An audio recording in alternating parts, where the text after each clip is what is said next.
이제 주원이 형은 출산휴가 모드예요. 이번 주 이제 오늘부터 앞으로 한 4주 형 스케줄에 맞추는 게 아니라 형수 컨디션에 맞추기 때문에. 자, 경기 봅시다. 맨유가 아스타나한테 승리를 했는데 수많은 맨유 팬들이 얘기하거든요. 경기가 씹새기였다. 야, 근데 저희가 얼마 전에 어떤 이 매니지먼트 회사랑 얘기를 했어요. 그분이 말씀해 주신 게 저를 런던으로 보내서 무스타피를 만나게 하겠다. 아, 그거는 솔직히 좀 땡겼거든요. 아, 근데 여러 가지 조금 상황이 어려워서. 야, 내가 무스타피 만나면 야, 이 개 야! 야, 스톤콜드 스토너다. 정말 빠락하지 그냥. 이거 뭐야? 왜 이래? 아, 괜히 이것도 설레게 하지 마시고. 왼쪽 레시포드 태클 피했어요. 레시포드 가만 차이죠. 에이, 저런 새끼. 이거를 직접 개인적인 돌파를 너무 많이 한다기보다 야르몰렌코랑 좀 같이 만들어 가야죠. 짤! 야, 야르몰렌코 맨유 먹혔어요. 아, 뭐죠? 여러분, 오늘부터 앞으로 한 4주 정도 주원형 이제 형수가 둘째를 출산을 합니다. 자은이 동생이죠. 한 4주 정도로 이제 주원형의 스케줄이 소화하기가 좀 어려워요.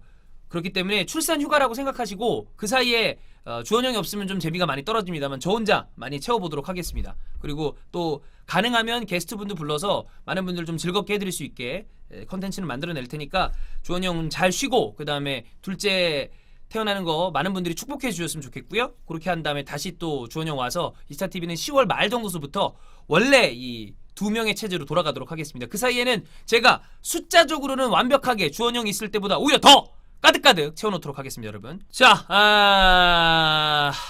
맨유 팬들께 다시 한번 심심한 위로의 말씀을 드립니다. 웨스트햄 대 맨유의 이게 6라운드 경기죠. 맨유는 일단 주중 유로파리그 아스타나와 경기에서 1대0으로 승리하긴 했습니다만 굉장히 졸전 끝에 이겼어요. 래시포드가 특히나 너무 많은 이 찬스를 날려먹으면서 많은 맨유 팬들이 분노를 했죠. 그리고 오늘 경기 왔습니다. 웨스트햄은 펠레그리니 감독이 부임한 다음에 차근차근 조금씩 좋아지는 모습을 보여주고 있었습니다. 웨스트햄의 문제가 뭐였었냐면 수비적으로 부상이 너무 많았고 이게 전체적으로 팀 스쿼드에 이 팀이 이상해. 괜히 이상하게 부상 많은 팀이 웨스트햄이랑 뉴캐슬이랑 아스날 같은 팀이거든요. 근데 어쨌든 여기 뭐 수맥이 흐르는지 웨스트햄 펠레그리니 감독은 오래 맡겨두면 좀 신뢰를 보여주고 맡겨두면 나름 좋은 결과를 낼 수 있는 감독이기 때문에 웨스트햄 그러니까 데이비드 골드랑 이런 구단주들이 펠레그리니한테 맡긴다면 시간을 줬어요. 그래서 만들어낸 백폴라인과 중앙 미드필더 자원들이 점점 좋은 이 그림을 만들어가고 있었습니다. 파병스키 좋은 키퍼죠. 왼쪽에 아런 크레스웰 어쨌든 잉글랜드에서 수준급의 풀백입니다. 오른쪽에 프레데릭스 토트넘이 있었던 선수 아니에요? 이사디오프 오그본나의 좋은 장점이라고 한다면 왼발잡이 센터백이기 때문에 뒤에서 빌드업을 할 때 속도를 줄이지 않고 나갈 수 있다는 장점이 있고 그 다음에 이사디오프는 파이터형 수비수 중에서는 잉글랜드 내에서 역시 손가락 안에 들어가는 맨유가 괜히 이사디오프를 노리려고 했던 게 아니다. 좋은 수비 라인입니다. 그리고 데클란 라이스 가장 좋은 최근에 각광받는 수비형 미드필더 왼쪽에 펠리페 안드레송 라치오 입장에서는 사기를 치면서 판 느낌이 있습니다만 어쨌든 긁히는 날에는 굉장히 무서운 크랙 스타일의 선수고 마크 노블 잔뼈 굵은 박스투박스 미드필더 포르날스 펠레그리니가 지속적으로 보고 있었던 공격형 미드필더고 야르몰렌코는 사실 도르트문트에서 완전히 말아먹긴 했습니다만 지난 시즌 좋은 모습을 좀 보여주려고 그랬을 때 부상을 당했기 때문에 새롭게 돌아오는 시즌이라고 그러니까 새롭게 이적을 했다고 해도 과언이 아닙니다. 세바스찬 알레 안테레비치, 루카여비치, 알레 프랑크푸르트의 공격 3인방 중에 진퉁은 알레라고 이야기하는 분들이 많았어요. 자, 제가 이 스쿼드를 왜 다 불러드렸냐면 맨유랑 비교해보겠습니다. 전방에 래시포드, 다니엘 제임스, 후안 마타, 안드레아스 페레이라, 마티치, 맥토미나이, 영. 자, 서브 볼까요? 저쪽 서브 보겠습니다. 웨스트햄 서브 제그리시어, 사발레타, 스노우드그라스. 그 다음에 이쪽 맨유 서브 볼게요. 타이트총, 튀앙제브, 링가드, 엔젤 고메즈, 마르코스 로호, 프레드. 저는 지금 전반전을 보면서 두 가지를 느꼈습니다. 일단 솔샤르는 능력이 좋은 감독이 아니다. 1번. 2번. 솔샤르 하르비가 와도 지금 스쿼드로는 어떤 결과를 보여주기가 어렵다. 알렉스 퍼거슨이 돌아오지 않는 이상 이 스쿼드로 일정 성적 이상 내기는 스쿼드 자체가 너무 후져. 도대체 맨유는 돈을 어디다 갖다 박았냐? 아니 이 스쿼드가 뭐예요? 솔샤르도 능력이 좋은 감독이 아니라고 보여져요. 최근에 보면 볼수록 전술도 맨날 비슷하고 명확하게 에이스라고 불릴 수 있는 폭바를 어떻게 살리는지도 좀 지금 폭바랑 마샬이 빠져있는 상황에서 그러니까 팀의 에이스 역할 해줘야 되는 선수가 빠져있는데 이 선수가 이 두 에이스가 없는 상황에서 뭐를 전혀 기대할 수 없는 감독이야. 그래 근데 그렇다 쳐. 근데 솔샤르도 약간 자기 입장에선 빡칠 것 같아. 야 니네라고 이 스쿼드 갖다 줘봐라. 니네는 잘하겠냐? 이런 얘기 할 것 같은 거야. 스쿼드도 너무 후져요. 아니 멤버가 왜 이래? 야 근데 이거 솔직히 보면 맨유가 앞으로 좋지 않은 일정도 있거든요. 유로파리그에서 알크마르 원정을 댕겨와. 그전엔 아스날이야. 그 다음에 뉴캐슬 원정 갔다가 리버풀이랑 경기해야 돼. 그 다음에 파티잔 원정 가요? 노리치 원정 가요? 자 실점 장면은 순간적으로 이 7번의 야르몰렌코가 앞쪽으로 그냥 쇄도를 하려다가 엥? 아니네 이러고 돌아왔는데 그 오프더볼 움직임 아닌 오프더볼에 속아버렸어요. 그러면서 한 번의 터치가 오히려 맥과이어를 확 제치게 만드는 요런 요상한 상황이 만들어졌습니다. 경기는 재미가 없었어요. 왜냐하면 펠레그리니 감독이 이 경기에서 굳이 무리하면서 승점을 막 무리해서 딴다기보다는 라인 자체를 약간 내려놓으면서 안정적인 경기 운영을 했어요. 그리고 맨유도 상대방이 어떤 역습을 당하기 어떤 부담스러운 점이 있기 때문에 너무 라인을 올린다거나 하이프레스를 하진 않았습니다. 그러다 보니까 경기가 지리했어. 근데 순간적으로 그런 식으로 이 수비의 집중력이 흐트러지면서 실점을 하니까 뭐 제가 눈으로 봤을 때 돋보였던 거는 완비사카의 태클, 그리고 웨스트햄이 내려앉아 있으니까 다니엘 제임스가 활약을 해줄 공간도 없다. 이거는 경기적으로 봤을 때 너무 지리하면서 맨유의 상황이 감독이 안 좋은데 감독을 바꿔도 답이 나올 것 같지 않은 이 스쿼드 안타깝습니다. 네. 후반전에 돌아오겠습니다. 안드레스 페레이라 나 닮으네. 짜이라 이 새끼들아. 레시포드 뭐죠? 와. 야 맨유는 그럼 누구를 쓰냐? 이거 근데 느낌이 지금 못 뛰는 느낌인데? 어허이. 야 타이트총, 튜앙제브, 링가드, 엔젤 고메즈, 로호, 프레드 누구를 쓰냐? 이 첩첩산중입니다. 링가드 내려놨죠? 버텨주고 오르베쇼! 파비앙스키! 와 파비앙스키! 이 새끼 존나 비싼 미드필더 지금까지 핵쓰레기 프레드. 이게 뭐죠? 프레드가 나오면 뭐가 달라지죠? 에런 크레스웰 골! 와 끝났어요.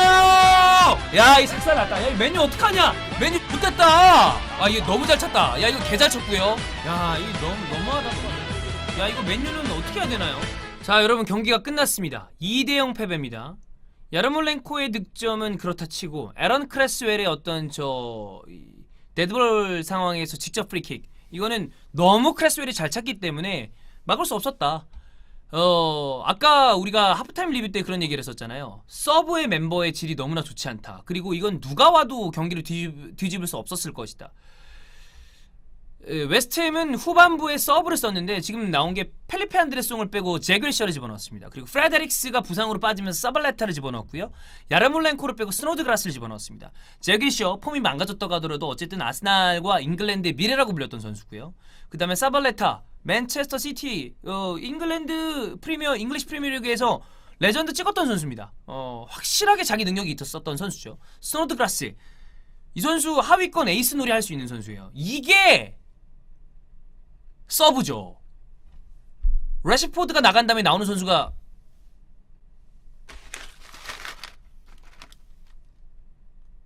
황가드, 마티치가 나가고 나오는 거 프레드 700억짜리 똥이죠. 그 다음에 마타 나간 다음에 엔젤 고메즈. 우드워드가 되게 심각하게 우드워드 솔직히 지가 잘못한 겁니다.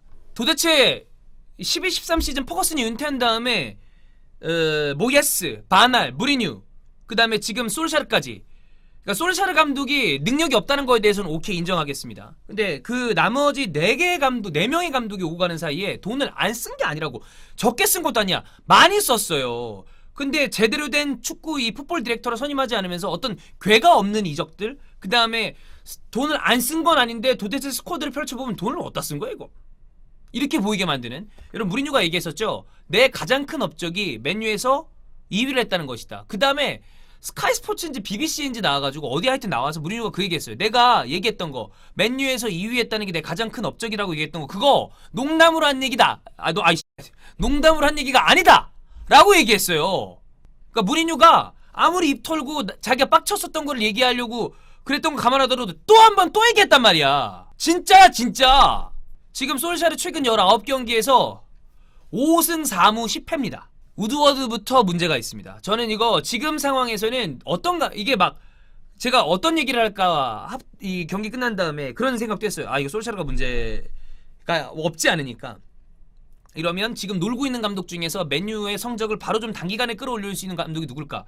딱 생각나는 게 있죠. 알레그리. 근데 알레그리가 문제가 아니야 지금. 이런 스쿼드로는 어떤 감독이 오더라도 장기적인 그림을 그릴 수 없습니다. 만약에 알레그리를 데려온다 그러면 이제 어떤 감독을 데려오더라도 그 보장을 해줘야죠. 내가 2시즌에서 3시즌 동안 이적 시장마다 내가 원하는 방출과 영입을 내 맘대로 할 수 있게 해달라 라는 전제가 있다면 좋은 감독이 왔을 때 팀을 바꿔놓을 수 있겠지만 지금 이렇게 우드워드가 이도저도 아니고 간만 발라놓다가 애매하게 선수들을 삼으면 누가 와도 안 된다. 야 이건 심각한데. 지금 맨유가 이 최근 경기들에서 나오는 성적이 너무 엉망이에요. 승점은 8점 그대로고 이제 라운드가 지나가면서 차이가 있을 텐데 지난 경기 유로파리그에서 승리했습니다만 별로 좋은 경기가 아니었고 진짜 뭐 레스터 맨유 레스터를 제가 풀 경기를 못 봤거든요. 왜 레스터는 비겼지? 어쨌든 울버햄튼한테 비겼죠. 수정공한테 졌죠. 소튼한테 비겼죠. 레스터는 어떻게 잡았는지 모르겠지만 웨스트햄한테 졌습니다. 그 다음에 리그컵 이건 제낀다 치고 이제 근데 아스날한테는 이길 수 있을 거예요. 네, 아스날한테는 이길 수 있습니다. 왜냐면 아스날도 또 더군다나 올드 트래포드거든. 네, 에메리가 또 원정에서 무서워, 너 너무 무서워 이럴 것 같아서 네, 아스날은 못 이깁니다. 뭐 그건 맨유 승리 축하드립니다. 그러나 다음 경기 유로파리그 알크마르 원정, 뉴캐슬 원정, 그리고 리버풀 경기 이거 다 위험하다. 파티잔 원정, 노리치 원정. 맨유는 어떤 식으로 이거를 수정해야 될지 좀 답이 안 나오네요. 어떻게 해야 될지. 왜냐하면 스쿼드가 이래가지고는 감독 바꾸고 뭐 한다고 될 게 아니야.